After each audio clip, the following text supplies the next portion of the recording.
Hey.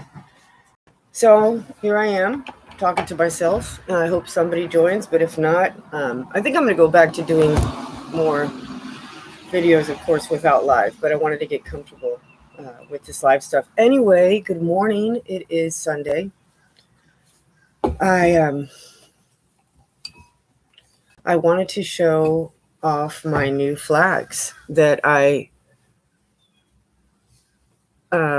got the idea a while back from Mr. Jim Gale, which is the proprietor of Galt's Landing, which I haven't taught, which was amazing.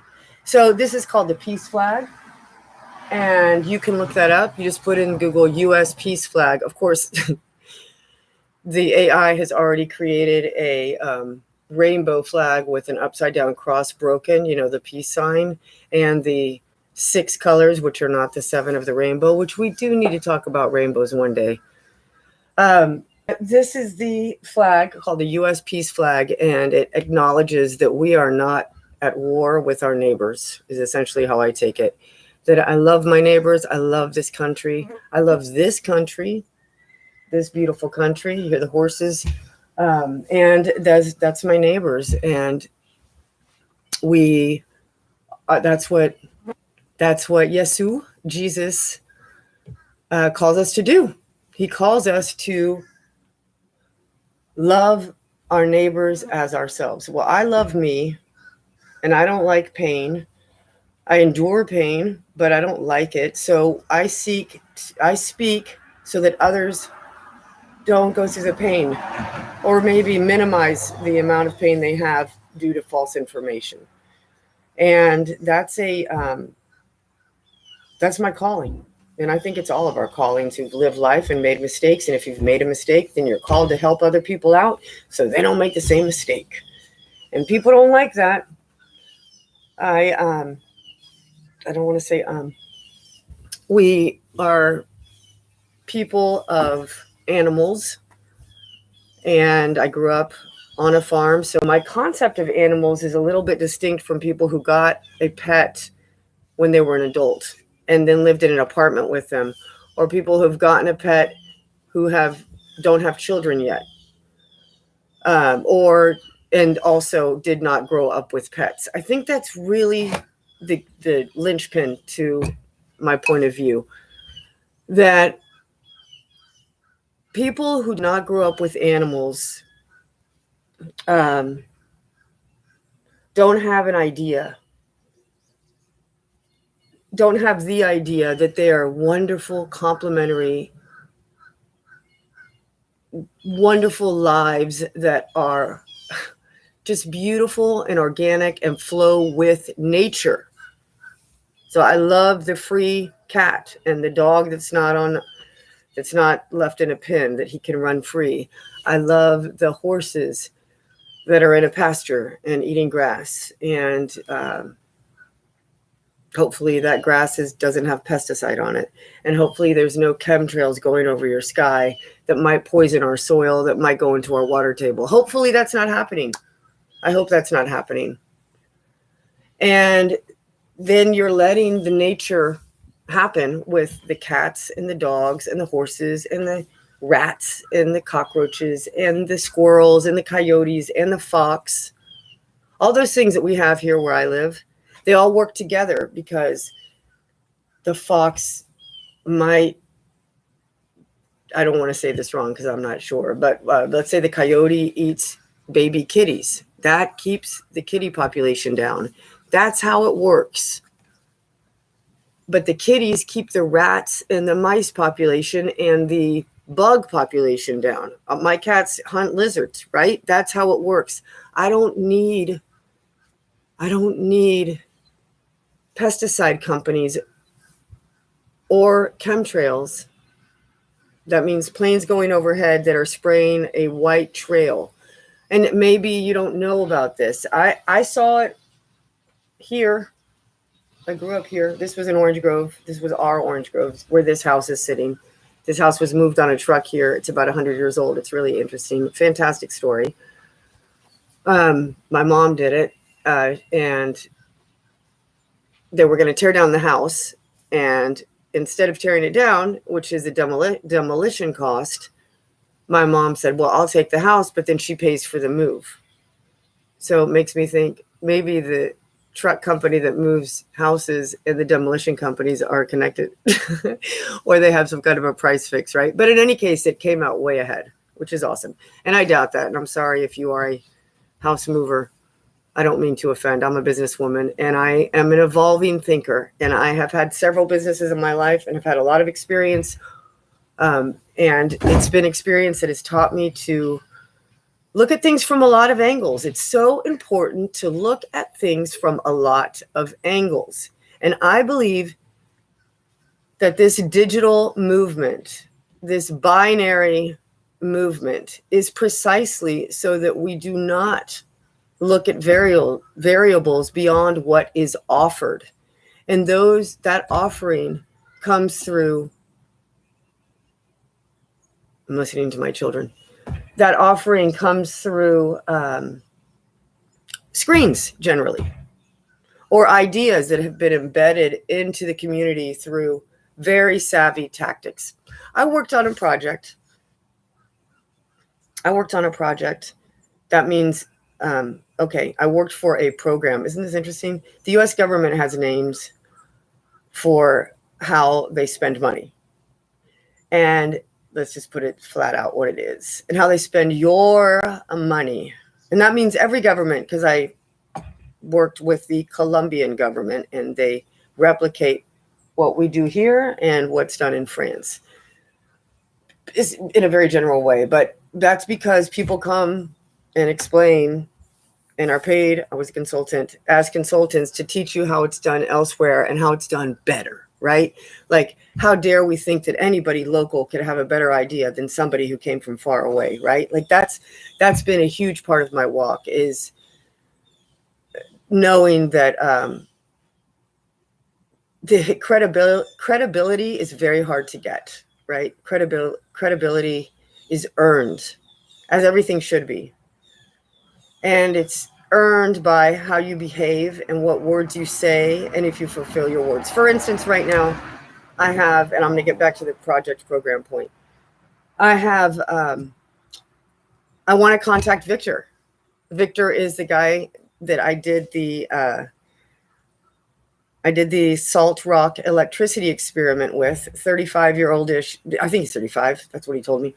A handyman that can do anything, can fix things, goes into a situation, doesn't know it, and fixes things. I just admire that mind, and is thinking in front of you and is taking his time to think things out and to experiment as to what it could be in his time, to finally come to an idea that means that whatever he did or fixed will last for the next 5 years, right? Like, people don't understand the importance of handymen. And I would like to, I'm going to post after this, the great video by Weird Al Yankovic, which is Handyman. It's great. It's just, so they're a great mind. So I've been thinking about calling Victor, not thinking about, he wrote me, I wrote him. I sent him a new video I did in Spanish. And he emailed me back and said, hey, I'm not good at, I hate the computer, amen. Or I don't like to type. And he's like, can you call or can we talk on the phone? And I've been meaning to call him I haven't. And that makes me feel bad because I put my words out and I said, I'm going to call you, and I haven't done it. So I need to rectify that, right? And I should do that right now, but we'll do it after church today, because this is a great man. And we spent hours together talking out ideas. And then I paid him. We'd meet at a coffee shop, and at this coffee shop near both of our homes. And when he didn't have a job, I said, look, come, I'll pay you. He was good with the rate. I was as generous as I could be, plus inviting him for coffee and food. But just, I want to see if salt is truly an electrolyte. And if it is, let's make electricity. And we did it. And we met, I think, 4 or 5 times, maybe more. But we dedicated, and each time we met, 4 to 5 hours to talking about this and other ideas like I'm talking about now. He's a wonderful, brilliant 35-year-old man who's not married. He hasn't gotten married. He doesn't have any children. He's straight. And his concern, I can see he's a very smart guy. Why would he get involved with a good portion of women today that aren't thinking critically, right? Especially if he has that mind. But I told him he'll find his woman. He will. He's a good man. And I'm going to call him. So that has to do with my harmony, that if I know I said something and I haven't complied with it, then I can feel it in my body and I can feel it in my mind. And I think that's the work that people tell us to do. But I don't even want to use the word work. I just want to say that's what you do. If you love Jesus, if you love Yesu, I say Yesu because Yesu is IESU, and it is Jesus in Greek. And from where I am, my perspective now on the Bible and my reading of it, I have several Bibles. Not that means anything. They're basically the Bibles that I found at secondhand stores, and then they've become the basis for beyond. I have my King James version. I was a huge King James version lover when I first became when I left the Catholic cult. Let's put it that way. And I did receive Yesu, Jesus, as my savior, and I can absolutely express that. The phrase sounds so corny, doesn't it? Because I grew up as a Catholic and we made fun of those kind of phrases. Isn't that evil? But that's who I was. And that's why I speak, because I have changed. I have transformed. Yesu has transformed my heart and the way that I think critically, because he debated the Pharisees. He used his mind and his critical thinking. That's what he did. And that was when I first fell in love hard with Jesus, was when I was 33 years old, and I was reading the Bible, the New Testament, but I had my Catholic Bible, and there's no buts to it. It was wonderful. It is wonderful, because all Bibles are wonderful. But I found that what attracted me most to Jesus was his intelligence, his brilliance, his ability to speak with people and on words make an impact. And again, that's John 1:1. Okay, so let me go back to project and program. Yes, darling, I'm making a video on One Live. What do you need? In the kitchen, maybe? Look by the bed, too. But I think maybe by the bed. So a program is the way that the money is distributed. And a project is one of the sub-programs. Okay? So in this $182 million program that I worked on in a period of 5 years, that money was spent on many projects. And I don't remember now. I have all the information, but let's say over 100, okay, over 100 projects, because there were 4 components, and each component had multiple projects, which was basically just a dispersing of money and no oversight, really, no oversight. So that's basically a bribe, right? So going back to embedding ideas in a subtle manner, which was what I was talking about. On this project, it was in San Andres Island, which is in the Caribbean and is part of Colombia. It's like saying, Hawaii is part of the United States. It's far away, but that's Colombians, okay? And I went to meet my colleagues. I was the communications director, and they were doing work there for, I think, a water project and phytosanitary, which basically is ridiculous and means that people on the street that were serving food and making hot dog, whatever, sausages, whatever food, juices, in this tourist island, that they should wear masks and they should wear caps. was awful. But when I went to meet my colleague, you wanted me to turn that off? Okay, let's move to another room. I'm on live right now. Please go to the other room or we're turning it off. We're leaving at 10:30, okay? For church. And we're reviewing your math before you go, and you're doing your reading before we go, okay? Go, or that's turned off. You want me to turn it off? I'm coming. Look. Are you turning it off? I'll pick it up and take it. Okay, don't whine. Use good tones of voice. Good girl.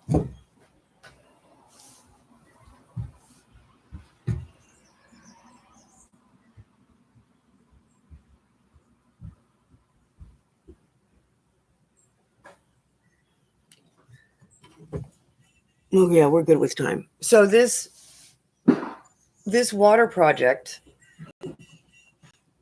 Another room, honey. Do you need me to help you?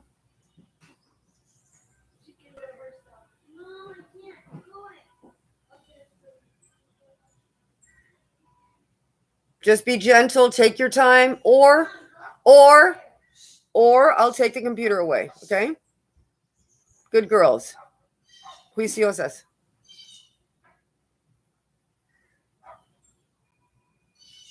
They're watching a really nice Bible story that I approve of. You have to be on top of everything that goes into their minds, everything, and into my mind and into your mind, right? Because everything is designed in general, if there's money behind it